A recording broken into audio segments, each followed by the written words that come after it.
Ipinagdiriwang po natin ngayon, ika-18 ng Oktubre, ang kapistahan ni San Lucas, manunulat ng mabuting balita.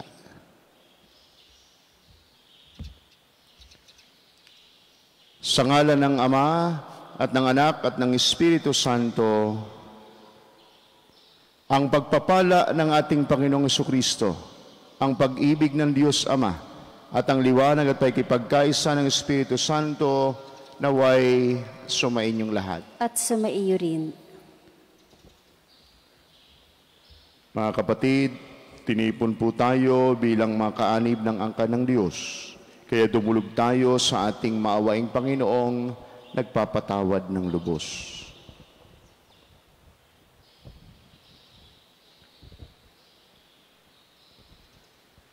Sinugong tagapagpagaling sa mga nagsisisi, Panginoon, kaawaan mo kami. Panginoon, kaawaan mo Dumating na tagapag-anyayang mga makasalanay magsisi, Kristo, kaawaan mo kami. Kristo, kaawaan mo Nakaluglok ka sa kanan ng Diyos Ama para ipamagitan kami. Panginoon, kaawaan mo kami. Panginoon, kaawaan mo kami. Kaawaan tayo ng Diyos sa makapangyarihan, patawarin tayo sa ating mga kasalanan at patnubayan tayo sa buhay na walang hanggan. Amen. Papuri sa Diyos sa kaitaasan, at sa lupa'y kapayapaan, sa mga taong pinanulugtanian. Pinupuri ka namin, pinarangal ka namin, sinasamba ka namin, pinagmumuli sasalamatan ka namin dahil sa dakila mo ang iyong kapulihan. Panginoong Diyos, Hari ng langit, Diyos amang makapangyarihan sa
sapagkat ikaw lamang ang Ama, ikaw lamang ang Panginoon, ikaw lamang o Jesucristo, ang katakasasan, kasama ng Espiritu Santo, sa kadakilaan ng Diyos Ama.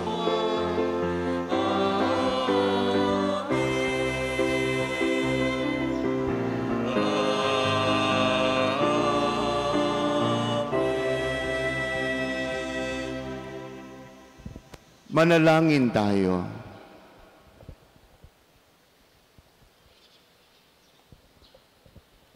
Ama naming makapangyarihan, hinirang mo si San Lucas para sa paglalahad at pagsulat ng isiniwalat mong hiwaga ng iyong pagmamahal sa mahihirap. Ipagkaloob mong ang mga dinakila mo sa pagtataglay ng iyong ngalan ay manatiling nagkakaisa ng damdamin at isipan, at lahat ng mga bansa ay maging mapalad na makita ang iyong pagliligtas. Sa pamamagitan ni Jesucristo, kasama ng Espiritu Santo, Diyos magpasawalang hanggan. Amen. Pagbasa mula sa ikalawang sulat ni Apostol San Pablo kay Timoteo. Pinakamamahal, iniwan na ako ni Demas dahil sa pagkahumaling sa bagay na pansanlibutan. Siya'y nasa Tesalonica. Nagpunta sa Galacia si Crisante, si Tito namay sa Dalmacia. Si Lucas na lamang ang kasama ko. Hanapin mo si Marcos at isama mo dito sapagkat malaki ang maitutulong niya sa aking mga gagawin. Pinapunta ko sa Epeso si Tikiko. Pagparito mo, dalhin mo ang aking balabal na naiwan ko kina Carpo sa Troas. Dalhin mo rin ang mga aklat ko, lalo na iyong yari sa Pergamino. Napakasama ng ginawa sa akin ni Alejandrong Panday Tanso.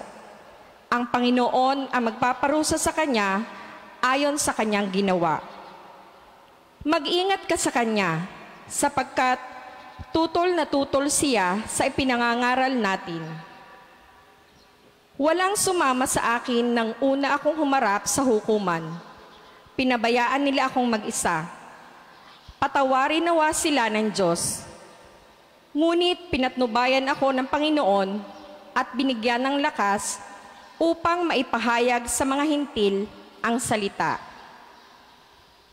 Ang salita ng Diyos. Salamat sa Diyos. Salmong tugunan. Talastas ng mga tao, dakilang paghahari mo. Talastas ng mga tao, dakilang paghahari mo. Magpupuring lahat sa iyo, o poon, ang iyong nilalang. Lahat mong nilikha ay pupurihin ka't pasasalamatan. Babanggitin lang tunay na dakila ang iyong kaharian at ibabalitang tunay kang dakila't makapangyarihan. Talastas ng mga tao, dakilang paghahari mo. Dakila mong gaway upang matalastas ng lahat ng tao. Mababatid nila ang kadakilaan ng paghahari mo. Ang paghahari mo'y sadyang walang hanggan, hindi magbabago. Talastas ng mga tao, dakilang paghahari mo. Matuwid ang Diyos sa lahat ng bagay niyang ginagawa.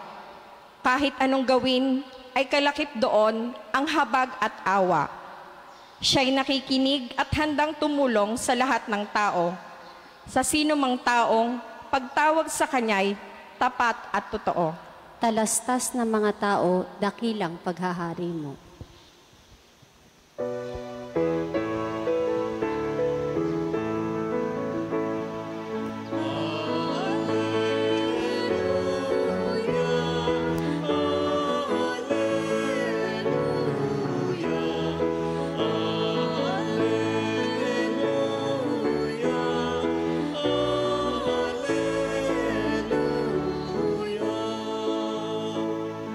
Hinirang tayo ni Kristo.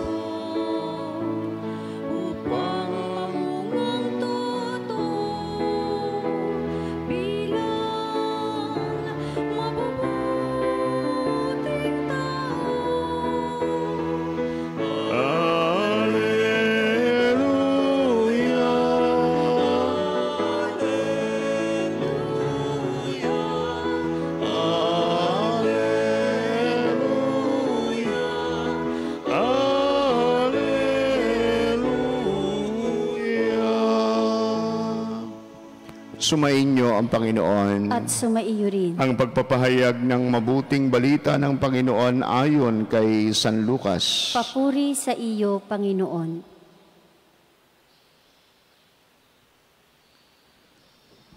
Noong panahong iyon, ang Panginoon ay humirang ng 72.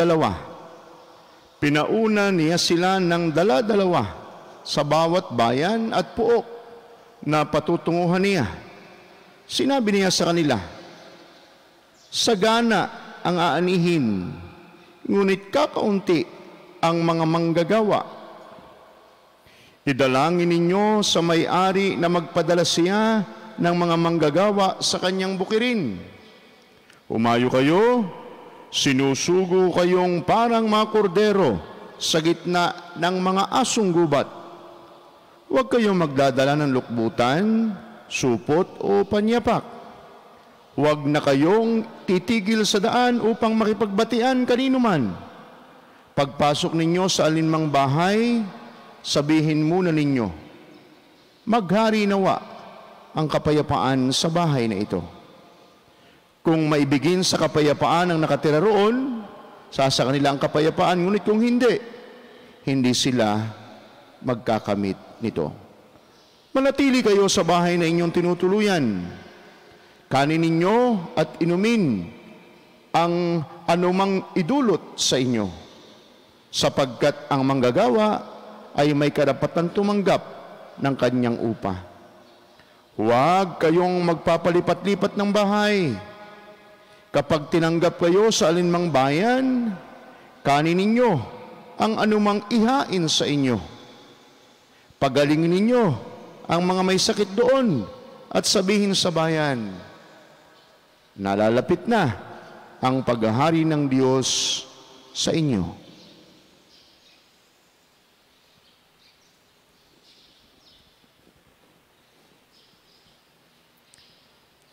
Mga kapatid, ang mabuting balita ng ating kaligtasan. Pinupuri ka namin, Panginoong Hesukristo. Magandang umaga po sa inyong lahat. Kayong narito sa ating dambana at syempre nakasubaybay sa Facebook page ng ating parokya. Lalo tigit ang mga deboto ni San Lucas. Nag-iisang chapel natin na nakadedicate kay San Lucas sa Balagtasin. Nasiguradong sila'y kaisa natin ngayon. Hindi mo natin kasama dito sa ating simbahan. At pasensya po sa ikalawang pagkakataon, no?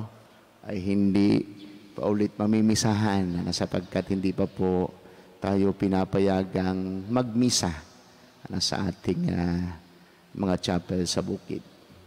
Happy Fiesta po, mga taga San Lucas, Balagtasin. Balagtasin 2nd, no? Balagtasin 2nd. Sa panulat po ni San Lucas, mababanaag natin ang tunay na mukha ni Jesus bilang isang mahabaging Panginoon at Diyos. Lutang na lutang ang kanyang maawaing puso para sa mga mahihirap, may sakit, itiniwalag sa lipunan at mga makasalanan. Kinikilala si San Lucas na siyang may akda ng mabuting balita, Gospel of St. Luke, at ng mga gawa ng mga apostol. Yung pong malimit ay binabasa natin sa panahon ng muling pagkabuhay, yung the Acts of the Apostles. Dito matatagpuan ang mga aral ng Panginoong Hesukristo na nagpapahiwatig ng puso ng Diyos bilang isang malawak na sisidlan ng awa para sa lahat niyang mga anak, lalo na sa mga naliligaw ng landas at nawawala sa kawan. Maraming tradisyon ang tungkol sa pagkatao ni San Lucas. May nagsasabing siya ay tubong Syria. Ang kanyang propesyon daw ay manggagamot o doktor dahil sa kaalaman niya sa kalikasan ng mga karamdaman na pinagaling ng Panginoong Hesus. Ito po ay ating makikita dun sa sulat ni Apostol San Pablo sa mga taga Colosas, chapter 4, verse 14. Kasama ni San Pablo si San Lucas sa kanyang mga paglalakbay misyon at nasa Roma din siya nung huling sandali ng buhay ni San Pablo. Pagkamatay ni San Pablo, maaaring nagtungo sa Greece si San Lucas kung saan nagsimula siyang magsulat. Ang kanyang ebanghelyo ay tungkol sa buhay ng Panginoong Hesus. Ang mga gawa ng mga apostol naman ay tungkol sa buhay ng batang-bata pang simbahan na ginagabayan ng Espiritu Santo sa paglago sa buong mundo. Maraming mabubuting taguri sa mga isinulat ni San Lucas. Ayon sa mga eksperto sa banal na kasulatan, ito ang mabuting balita ng mga dukha, Gospel of the Poor, dahil sa pagpapahalaga ni San Lucas sa mga tunay na mahihirap sa lipunan. Ito rin daw ang mabuting balita ng mga kababaihan, Gospel of Women, dahil dito ipinakikita ang mataas na pagtingin ni Jesus sa mga babae. Ito ang mabuting balita ng ikalawa o bagong pagkakataon, Gospel of the Second Chance. Dahil lahat ng mga makasalanan ay ipinakitang binigyan ni Jesus ng pagkakataong magbago at makabilang sa kaharian ng langit. At higit sa lahat, ito ang mabuting balita ng habag ng Diyos. The Gospel of St. Luke is called the Gospel of Mercy. Dahil nag-uumapaw sa kabutihan ang Diyos sa katauhan ni Jesus na isinalarawan ni San Lucas. Sa panulat ni San Lucas, matatagpuan ang kumpletong mga talinhaga ng awa ng Diyos, parables of mercy. Halimbawa, ang nawawalang kusing, ang nawawalang tupa, at ang alibughang anak. Kung susuriin, ito ang pinakapuso ng lahat ng aral ni Jesus. Kaya sinasabing ito ang maliit na mabuting balita, gospel in miniature. Maaaring namatay sa natural na kadahilanan si San Lucas matapos ang kanyang misyon. Ngayon, siya ang santong patron ng mga doktor at mga pintor. Dahil sinasabing siya ang unang nagpinta ng larawan ng mahal na birhen at ng sanggol na si Jesus.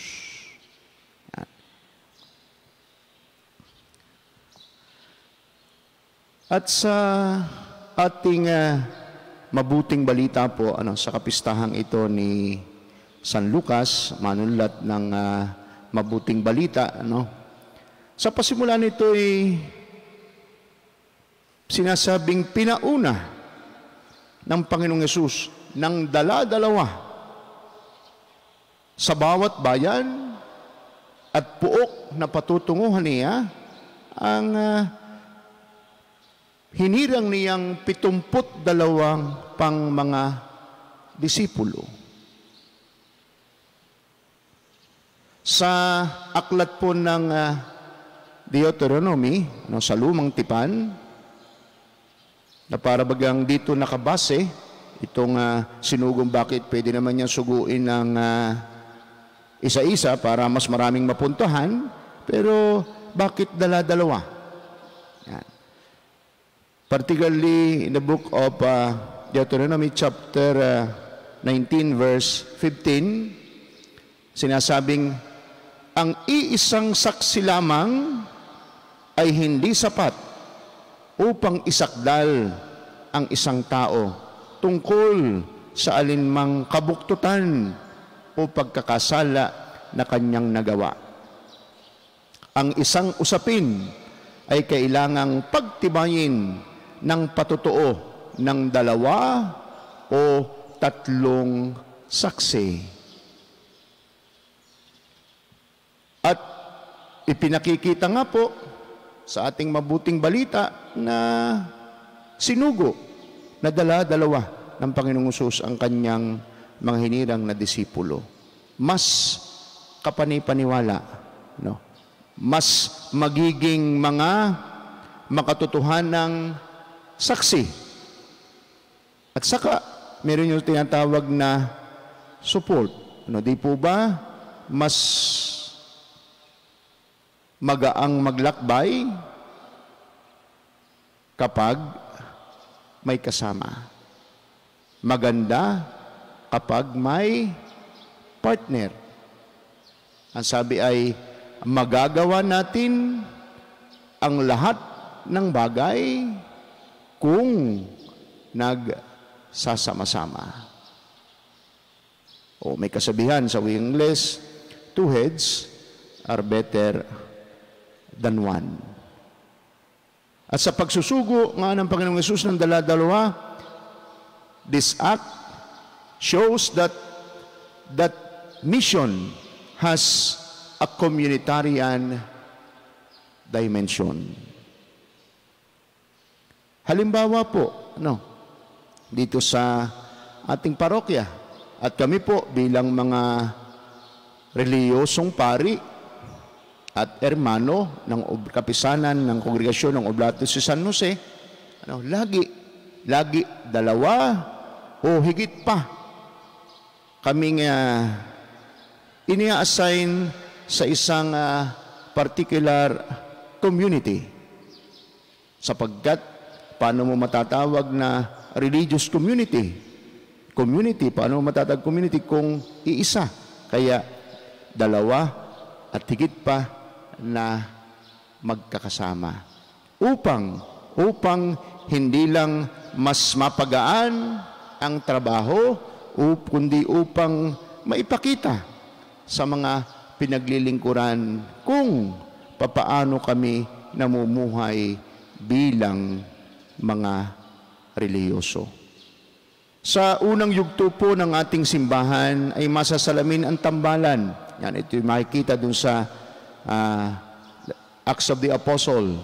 Sinasabing tambalan ni na Pablo at Bernabe, Bernabe at Marcos, Pablo at Silas, Judas at Silas, Timoteo at Silas.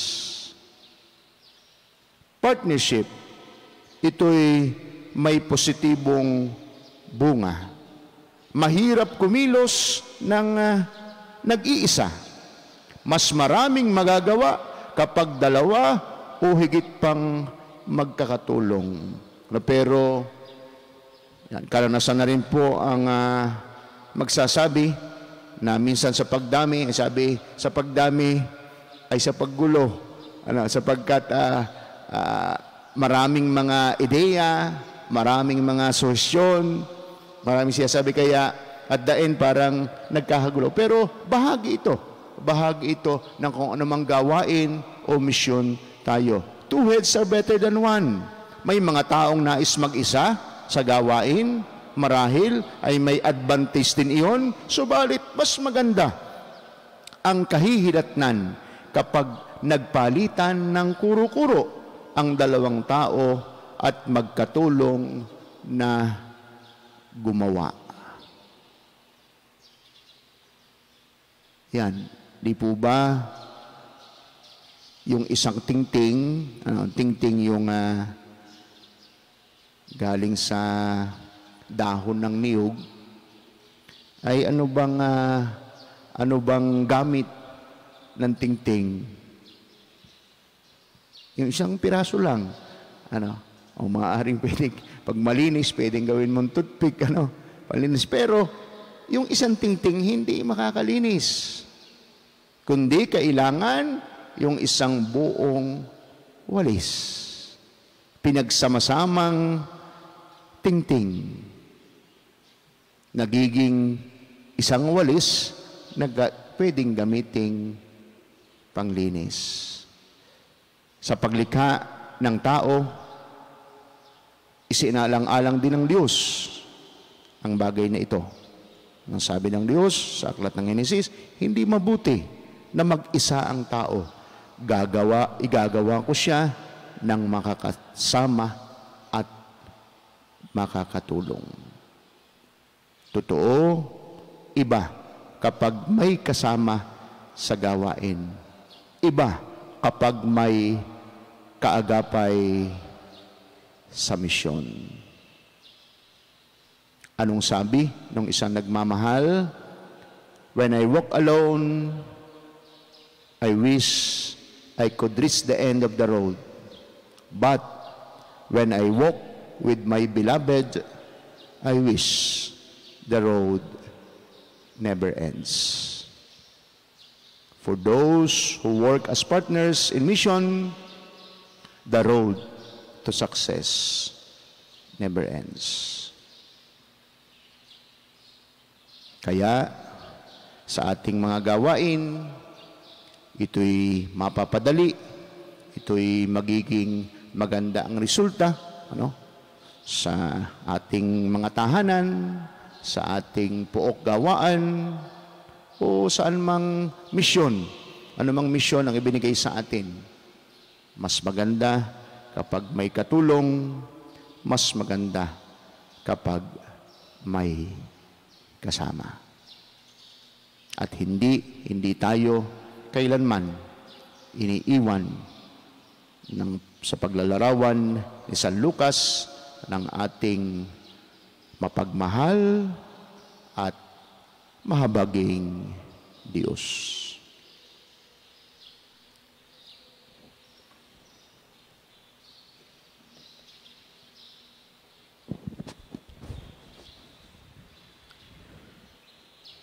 Tapat na kaibigan at kasama ni San Pablo, binigyan tayo ni San Lucas ng isang ibanghelyong mayaman sa mga salaysay. Manalangin tayo sa Ama sa pamamagitan ng pagmamahal ng mapagmahal na tagapagligtas na inihayag sa atin ng ebanghelyo ni San Lucas. Sa bawat panalangin ating sabihin, Panginoon, gawin mong pagpaparangal sa mabuting balita ang aming buhay. Panginoon, gawin mong pagpaparangal sa mabuting balita ang aming buhay. Ang simbahan, naway gisingin sa mga kasapi nito ang pagkagutom at pagkauhaw sa tinapay ng buhay na walang hanggan. Manalangin tayo sa Panginoon. Panginoon, gawin mong pagpaparangal sa mabuting balita ang aming buhay. Ang mga nasa propesyon ng panggagamot at ang mga tumutulong sa kanila, naway gabayan ng Espiritu. Manalangin tayo sa Panginoon. Panginoon, gawin mong pagpaparangal sa mabuting balita ang aming buhay. Tayo naway masiglang makilahok sa gawaing pangmisyon ng simbahan. Manalangin tayo sa Panginoon. Panginoon, gawin mong pagpaparangal sa mabuting balita ang aming buhay. Ang mga may sakit at may kapansanan, naway makatanggap ng pagtataguyod at aliw mula sa kanilang pamilya at mga kaibigan. Manalangin tayo sa Panginoon. Panginoon, gawin mong pagpaparangal sa mabuting balita ang aming buhay. Ang mga yumao, naway makabahagi sa kagalakan ng mga anghel sa kalangitan.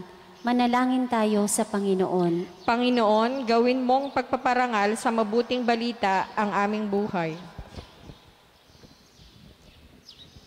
Makapangyarihang Ama, kasama ng mga panalangin ni San Lucas, inilalapit namin sa iyo ang aming mga pangangailangan.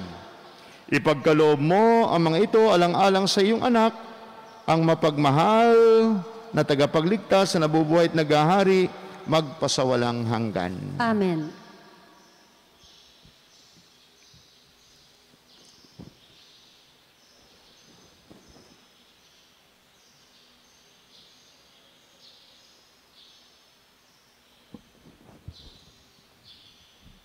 Kapuri-puri ka, Diyos, Amang lumikha sa sanlibutan.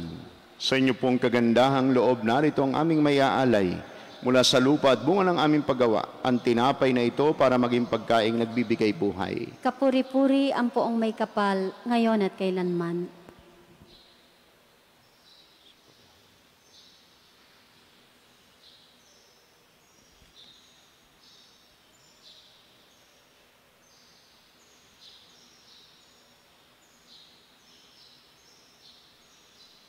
Kapuri-puri ka, Diyos, sa manglumikha sa libutan. Sa inyo pong kagandahang loob, narito ang aming mayaalay mula sa katas ng ubas at bunga ng aming paggawa.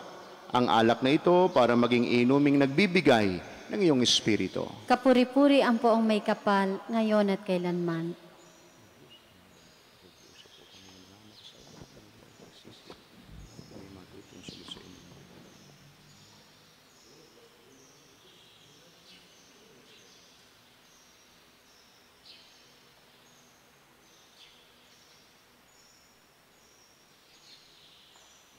Manalangin kayo mga kapatid upang ang ating paghahain at ang ating mga panalangin ay kalugdan at dinggin ng Diyos amang makapangyarihan. Tanggapin nawa ng Panginoon itong paghahain sa iyong mga kamay, sa kapurihan at karangalan, sa ating kapakinabangan at sa buong sambayanan niyang banal. Ama naming lumikha, sa mga kaloob mo na buhat sa iyo, pagbigyan mong kami kusang makapaghain upang ang mga alay na inihahandog namin ngayong kapistahan ni San Lucas ay magdulot sa amin ng kagalingan at kadakilaan sa pamamagitan ni Jesucristo kasama ng Espiritu Santo magpasawalang hanggan. Amen.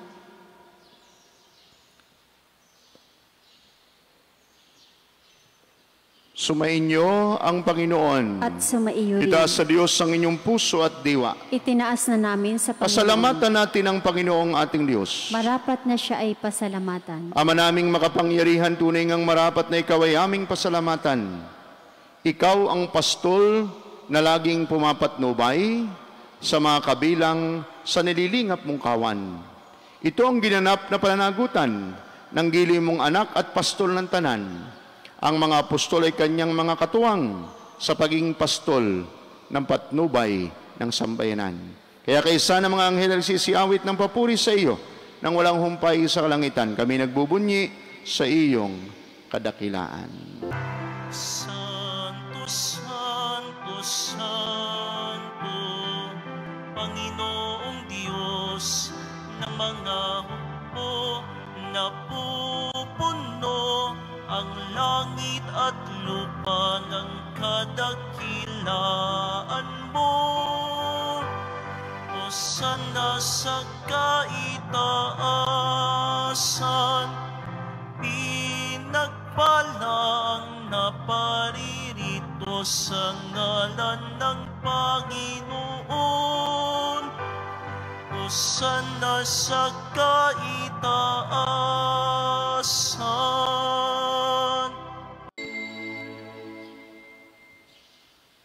Ama naming banal, ikaw ang bukal ng tanang kabanalan. Kaya't sa pamamagitan ng iyong Espiritu, gawin po ninyong banal ang mga kaloob na ito, upang para sa amin ay maging katawan at dugo ng aming Panginoong Jesucristo. Bago niya pinagtiis ang kusang loob na maging handog, hinawakan niya ang tinapay, pinasalamatan kaniya, pinaghati-hati niya yon, iniabot sa kanyang mga alagad at sinabi, "Tanggapin ninyong lahat ito at kanin. Ito ang aking katawan na ihahandog para sa inyo."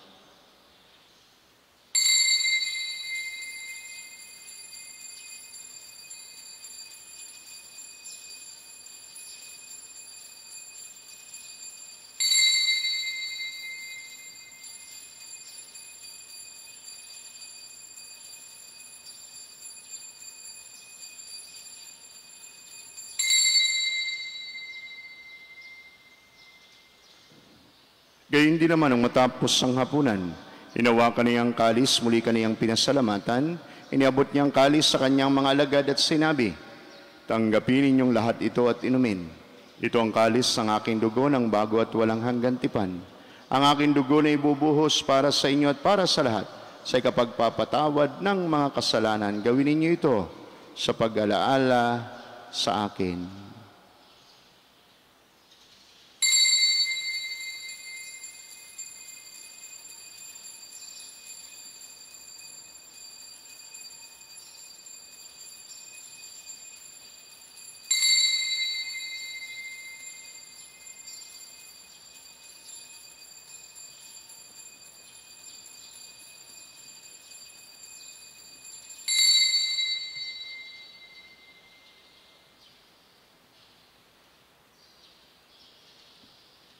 Ipagbunyi natin ang misteryo ng pananampalataya. Si Kristo'y namatay, si Kristo'y nabuhay, si Kristo'y babalik sa wakas ng panahon. Ama, ginagawa namin ngayon ang pag-alaala sa pagkamatay at muling pagkabuhay ng iyong anak.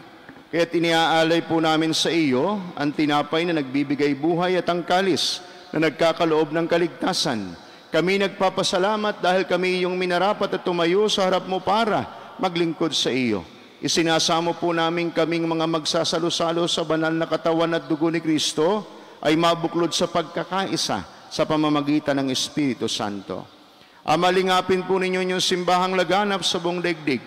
Puspusin po ninyo kami sa pag-ibig. Kay San Francisco na aming Santo Papa at ni Gilbert na aming Obispo, lahat ng mga obispo at ng Tanang Kaparian. Alalahanin po ninyo si Lamberto Capili na tinawag na ninyo mula sa daigdig na ito.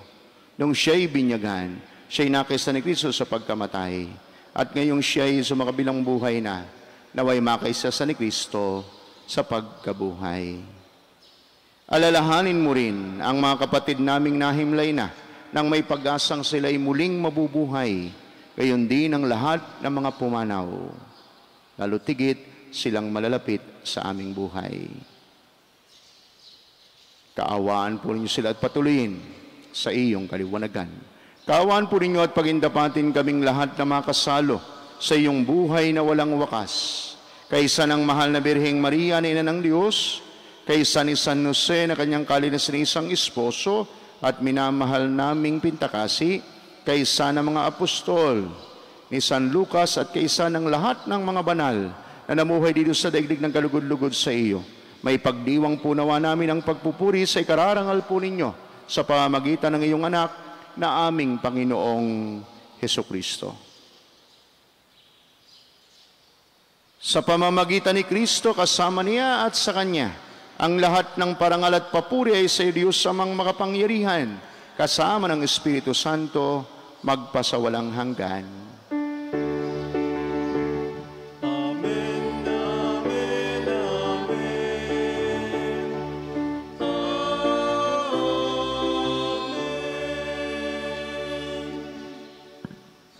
Sa tagubili ng mga nakagaling na utos at turo ni Jesus sa Panginoon natin at Diyos, ipahayag po natin ngayon ang lakas loob. Ama namin, sumasalangit ka, sambahin ang ngalan mo, mapasa amin ang kaharian mo, sundin ang loob mo dito sa lupa para nang sa langit.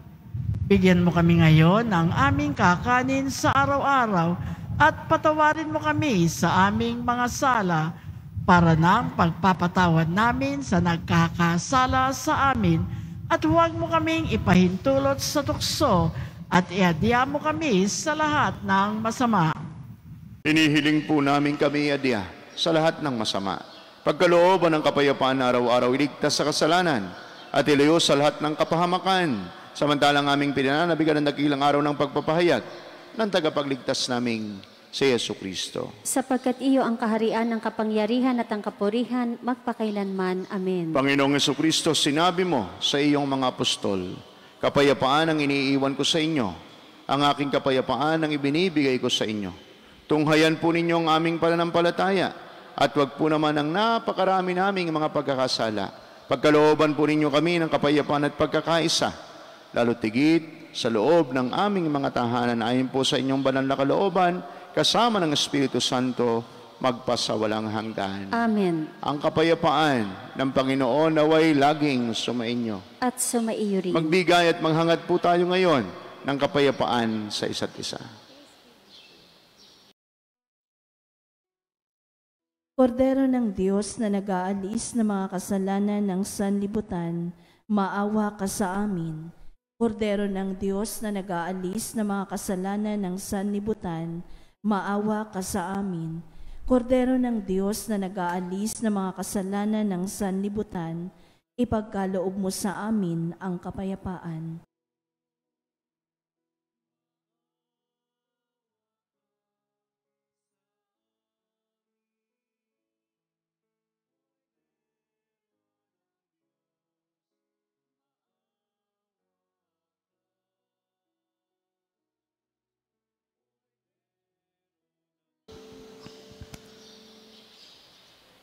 Narito si Jesus, ang Diyos ng awa at pag-ibig.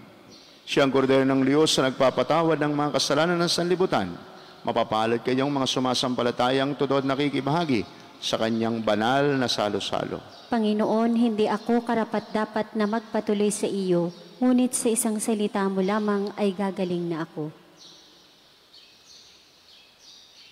Ang katawan ni Kristo. Amen. Panginoong Jesus, ako ay nananalig na ikaw ay nasa kabanal-banalang sakramento sa altar. Iniibig kita ng higit sa lahat at minimithi kong tanggapin ka sa paraang espiritual dahil hindi ko kayang tanggapin sa panahon ngayon ang iyong katawan at dugo sa banal na sakramento. Kahit man lang sana ay matanggap kita sa paraang espiritual sa aking puso. Niyayakap kita na para bang andito ka na talaga sa aking puso at iniaalay ko ng buong puso ang aking sarili sa iyo. Huwag mong pahintulutang mawalay ako sa iyo. Amen.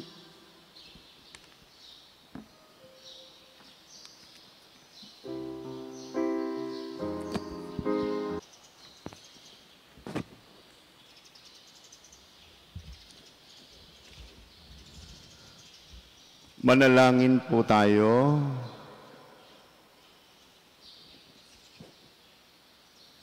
Ama naming mapagmahal, ipagkaloob mong ang tinanggap namin sa hapag mong banal ay magpabanal at magpalakas sa amin sa pagsampalataya sa mabuting balitang ipinangaral ni San Lucas sa pamamagitan ni Jesucristo kasama ng Espiritu Santo, Diyos, magpasawalang hanggan. Amen. Sumainyo ang Panginoon. At sumaiyo rin. Yumuko po kayo habang ginagawad ang pagbabasbas. Ilayo nawa kayo sa lahat ng makapipinsala at pagpalain nawa kayo ng bawat mabuti at ganap na kaloob ng Diyos ngayon at magpasawalang hanggan. Amen. Pamalagi nawa niyang nananahan ang kanyang salita sa inyong kalooban at puspusin nawa niya kayo ng kaligayahang walang hanggan. Amen.